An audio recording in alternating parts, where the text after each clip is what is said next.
Reason number one, Charles Leclerc. Now, if you think about it, Charles Leclerc is kind of like Jesus Christ. From the moment he was born, there was something special about him. Charles just exudes this era of greatness that makes people bend over backwards for his success. Whether it's his father doing everything in his power to fund his career or Jules Bianchi begging to Ferrari that this kid is legit, Charles has this chosen one prophecy to him. So much so that in 2018, when he was announced to drive for Ferrari in 2019, the Tifosi started to get on all fours and worship him. King Charles, this man was and still is Jesus to us Formula One fans. That's why the threat of him leaving after years of failures from the team scares us all. What are we gonna do without my beautiful Charles at the team? But what if I were to tell you this is all staged by Charles himself? What if he split his consciousness in two where one can manipulate the other? What if he manipulates himself into believing that he will leave soon so he could perform better? It's no coinky-dink that drivers under pressure for a seat next year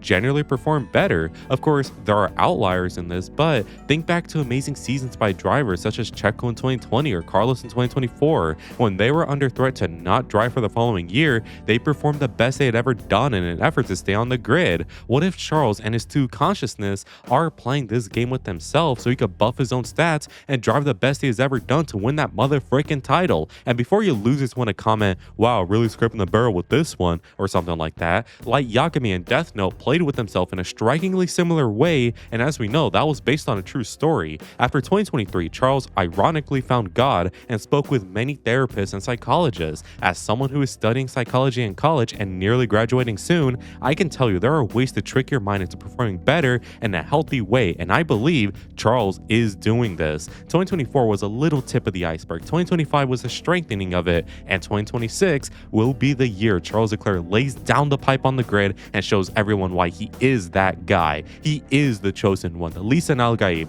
the person who will make the journey and burn the curse of failure from Ferrari. I believe in Charles Leclerc. However, every Frodo needs their Samwise, and in this case, Lewis Hamilton will fit that role. Reason number two, Lewis Hamilton. Lewis needs zero introduction. He is a 7-time world champion. He has 100 plus wins and poles. If there is a driver who knows how to drive a race car, it's certainly Lewis Hamilton. However, he is past his prime. At the age of 41, he no longer performs like he did just 6 years ago. However, that does not mean he is bad now. Lewis is a driver who drives with resolve and emotion. If both of these things are low, he will not perform. 2024 was bad in large part because the team he had built an empire with abandoned him and saw him as old and ragged, which affected his driving in a terrible way. 2025 was bad in large part due to the team being terrible and embarrassing, which wouldn't exactly motivate even the most optimistic of people. In 2026, the team could have their issues still, but Lewis will look at Charles and see how he has changed his mind, and Lewis will try to replicate that so he can help Charles in every single way he can. Lewis is a selfless person. If the team told him to get out the way, hell, sometimes they don't need to tell him, Lewis will do it. Lewis will see that Charles is the baby there, and instead of getting sad like in Merc, he will understand his position. He will raise Charles up, teach him all his old tricks, so next year can indeed be our year. This is basically the plot of Cars 3, but in real life and without the toxic yaoi. However, I wouldn't mind the latter. Anyways, Lewis doesn't have it in him to win a title again, but what he does have is still some monster skill and experience that Charles will need so the title can be won. Reason number three, Fred Vasseur. Now, last year was tough. Fred Vasseur since 2023 was known to make decisions for the team's benefit. However, we arrive in 2025 and suddenly it's like the man got possessed and taken over by an evil entity known as money. In 2025, Fred started bending over backwards for the upper rich dipshits who don't care about the team, only the profit to be gained from it. And thus, Fred started to become out of touch within his own team. The things he was saying in interviews were enough to piss off any fan, and it was looking bleak for a moment. He was in denial of the car's performance. He was seeing much more with Elkin and the such. He was starting to be just as depressed as us fans, but there was always hope.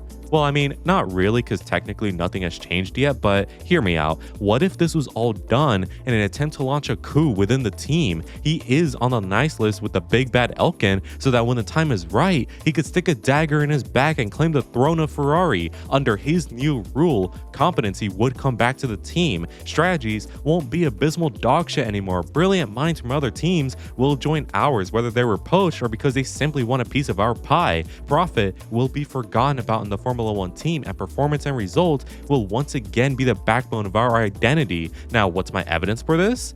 Well, coups usually come at times of high turmoil, and considering Elkan's words back in November about the drivers and how the drivers along with Fred himself criticized John for it, hey man, don't be surprised when that dagger does wind up in his back. Reason number 4, WEC. The World Endurance Championship is one of the most prestigious motorsports on the planet. It is the host of the 24 Hours of Le Mans, which is a race most races want to win. Ferrari competes in WEC, and somehow they are not only better here than in F1, but also more competent. And this isn't because it's not F1 and it's easier for some reason. No, the reason why they are better is because they are away from the team politics. They don't have to deal with Elkan sticking his nose in their behind. The most he would ever do is just observe and leave, compared to F1 where he enables the bad people in the team to continue because of loyalty and heritage. The WEC team is able to focus on their race and not worry about implosion from the higher ups. The F1 team will look at this, and this will be the catalyst and justification for the F1 team to lead their coup on the higher ups and take power, bring glory back to Maranello, allow our drivers to smile again, and kill all the landlords in Italy. Maybe not that one yet. The WEC team is a shining example of what Ferrari F1 could be, and I have hope in my heart that will be like that someday, but for now, we must continue wishing for that level of competency to reach the F1 team. Reason number 5, McLaren. So apparently, there have been some rumors as of late of some McLaren personnel turning to the light side and working for us. Specifically, Lewis's new driver engineer this season could be from McLaren, and if so, hell yes. Spygate 2.0, bitches. This new hire will tell us all of their dirty secrets at the awful orange team, and we will implement them in an ethical way so we are not dirty like them, and boom, we will be fast. Because tell me this, bozo, how is it that McLaren in Japan 2024 were fast and decent but just midfield team, to Miami 2024 where somehow these lot just run away with the race win? It makes zero sense how performance can be turned around that quick, and I'm willing to bet something had to have happened under the surface. Whether it's modding in real life or simply having good work ethic, whatever it was, this engineer will tell us and we'll implement that strategy. So don't be surprised if the first 5 rounds of the new season look tame and calm, but then round 6 and 7 ends up with us 1-2 by 1 million minutes. Now, of course, there is the worry that this doesn't end up happening, in which you are still wrong, bucko, because even then, McLaren have turned their fortunes around very quick, and I'm sure it has inspired many of us in the team, yes, I'm on the team now, to be motivated enough to have that level of performance that McLaren has shown post Miami 2024. Trust me, man, the stars are aligning like they never have done before. Reason number 6, Red Bull Ford. Ford versus Ferrari. It's one of the most iconic sports rivalries in history. I mean, there's a whole ass movie on this. And yes, this is more central to sports cars than F1, but a rivalry is a rivalry. I'm sure if Max Verstappen and Lewis Hamilton were hockey players, they would still hate and have feelings for each other just as much as they do in F1 currently. Ford's reintroduction into F1 will prompt Ferrari to lock in. I mean, imagine if their rivals just come knocking in the sport and have a bigger engine than Ferrari immediately. They shouldn't take that shit. Ferrari need to impress in 2026, otherwise it's a generational aura loss, and Ford will always have the upper hand on us. Plus, there is an example of what happens when team politics become too much in Red Bull, since hello, are we blind? Horner nearly ruined the team, and had he been fired just 1 month earlier than he did, maybe Max could have won that title. Horner and his ego of power and wealth nearly ruined Red Bull, and if Ferrari don't take action soon, Elkan will lead the team to the same fate. Reason number 7, John Elkan. Speak of the devil, I say John Elkan because he could maybe inspire some hope in the team to perform much better and win the title, so by November, Charles and/or Lewis can go in an interview and say, well, maybe our CEO should talk less so we can continue to win. Sometimes to be the best version of yourself, you need a bad person. Whether it's a bad manager or a bad parent, a toxic ex, sometimes we need that character development to fortify our body and soul so we can never get played again or treated unfairly. In Ferrari's case, maybe we need John Elkan, so in the not too distant future when he is gone, we can look back at this era and say, never again. Now, would it have been better if they were never here from the start? duh, but we must make the best with everything we have. We mustn't fall to despair since there will always be light at the end of the tunnel. Reason number 8, generational racism. Cadillac were once known as a pretty racist company back then since they often portrayed society as a white utopia and actively supported those such organizations built on terror and xenophobia. Now, they obviously aren't like that, and their decision to come back into humanity has landed them on Formula 1. Cadillac will be supplied by Ferrari engines, and who are we to give them some bad product? They signed with us for a reason, obviously, when they had offers from other more competent teams, so clearly they saw something in our engines. I mean, why not sign with Honda, right? Apparently their engine is just as good as Merc's, so the decision to go with Ferrari, trust me, was not a rash one. Reason number 9, aura. Look at this team and tell me you don't get chills. This team has the most aura out of any on the grid, and it's not even close in the slightest. Lewis Hamilton brings his elegance to our team, and Charles brings his pretty boy face to our team. I mean, it's impossible to not look at Ferrari and be like, oh my god, I'm so wet. The car is striking in its cherry red color, painted with its sleek white top and gloss.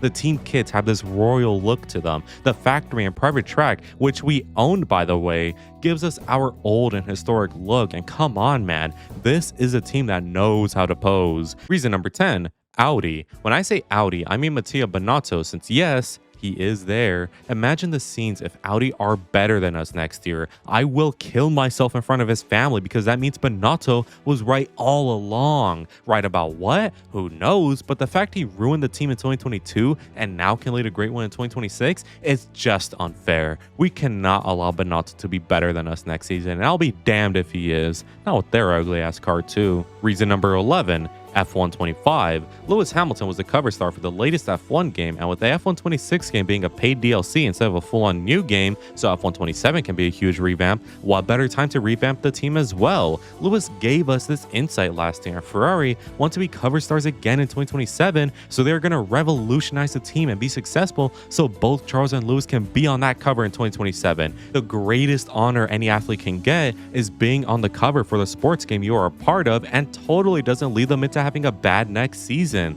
Believe me guys, I actually work at EA. It'll work for Ferrari, trust me bro. Reason number 12, my deviated septum. If you didn't notice, in my videos and especially on Crash Happy, I am a heavy breather, and that's because my nose is all sorts of fucked up. I struggle breathing, especially when I sleep, and I'm essentially no different to a pug or something. I can get a procedure to fix my nose so I can breathe normally again. However, I'm scared of the doctor. But what if Ferrari were good next season? If they were good, that means they finally manned up to be good again, which can inspire me to fix my fucked up nose. And obviously the team know of my situation and want to help me out, so trust me guys, they're gonna be good so I can fix my nose. And finally, reason number 13, please. Like, why is it so hard? Just be good, man. Please, I'm asking kindly. All I want is to see the team I love so much win a title again and stop being bullied on the internet. I mean, fandoms outside of F1 know about Ferrari's incompetence, and I want to get out of that circle. Please, Ferrari, it would really make my year.